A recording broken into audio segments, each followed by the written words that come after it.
অনুদান পাওয়া এই ছবিটি নির্মাণের গল্প শুনবো নির্মাতার কাছ থেকে।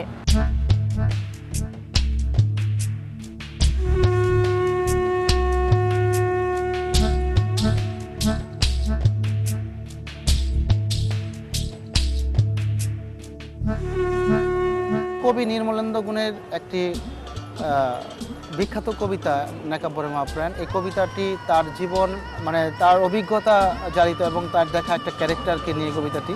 নেকাব্বর যিনি একজন কৃষক এবং যিনি আমাদের প্রাচ্য দর্শনের দ্বারা তাড়িত। বিশেষ করে আমরা আরজালি মাতাব্বরকে দেখতে পাই আমাদের এখানকার দর্শন চর্চার জায়গা থেকে। সেরকম একটি ক্যারেক্টার হচ্ছে নেকাব্বর। নেকাব্বর সে প্রকৃতির সাথে নিজেকে মেলায়।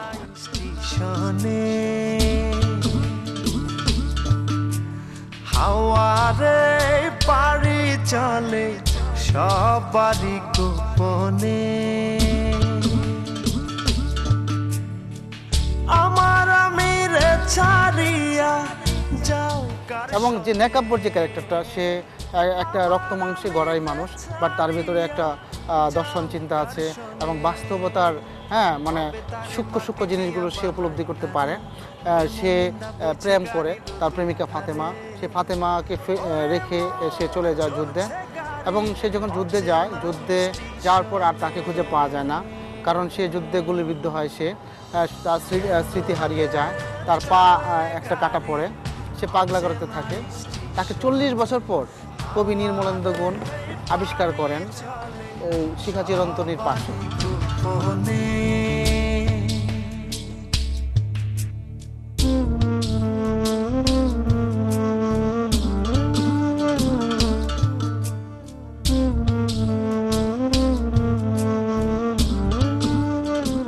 একটা পর্যায়ের পর সেই ফাতেমার কবরও সে খুঁজে পায় না, কারণ নদীর ভাঙন এমনই যে পুরো গ্রামটাই খেয়ে ফেলছে, এরকম একটা ব্যাপার।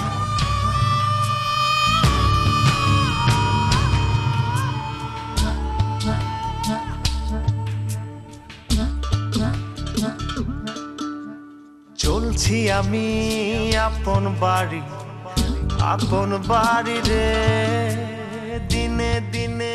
এই ছবিতে অনেকগুলো গান ব্যবহার করবো আমরা। এর মধ্যে দুইটা গান হচ্ছে যে একটা কীর্তন আর একটা হচ্ছে কবি গান। একটি লিখেছেন কবি নির্মলেন্দু গুণ, একটি লিখেছেন কবি অসীম শাহ। এবং উল্লেখযোগ্য যে এখানে একটি গানে সুর করেছেন অসীম শাহ। আর আরও 3টা গান যাবে ব্যাকগ্রাউন্ড স্কোর হিসেবে। এর মধ্যে একটি গান হচ্ছে স্টেশন। আপন পরশিউরে মায়ারে সংসার ছাইরা কই যাও ফিরে, কেন রে চলে গাড়ি অচেনা স্টেশনে, হাওয়ারে পারি চলে। তো আমি স্ক্রিপ্টটা করেছিলাম, তো বললাম তো 12-13 বছর আগে, সেটাকে মডিফাই করে আমি গভর্নমেন্টে জমা দিয়েছি।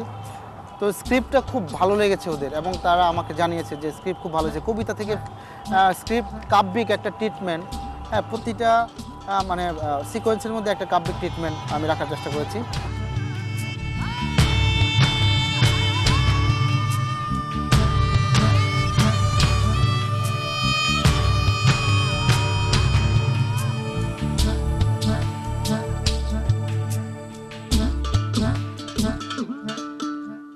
কত রকম যাত্রী আছে বইয়া রে, কারো পানে কেউ না থাকে। নেকাব্বরে মহাপ্রাণ ইটস ওয়ান কাইন্ড অফ র রিয়ালিজম ফিল্ম। আমরা একটা স্লোগানকে সামনে নিয়ে গেছি, র realism, new realism, new wave নয়, র রিয়ালিজম। যেটা হচ্ছে যে আমরা অনেক সময় গ্রামারকে মেনে গ্রামারকে ভেঙে ফেলতে চেষ্টা করেছি, যেটা আমরা কবিতা করে থাকি। কারো পানে কেউ না থাকে সাইয়ারে, গাড়ি আমার চলছে বেঘোর মায়ার আন্ধারে, কেন রে চলে গাড়ি অচেনা স্টেশনে, হাওয়ারে পারি চলে সবারই গোপনে। আনন্দের রেশটুকু থাকতে থাকতে নিয়ে নিচ্ছি আরেকটি বিরতি, সাথে থাকার আমন্ত্রণ।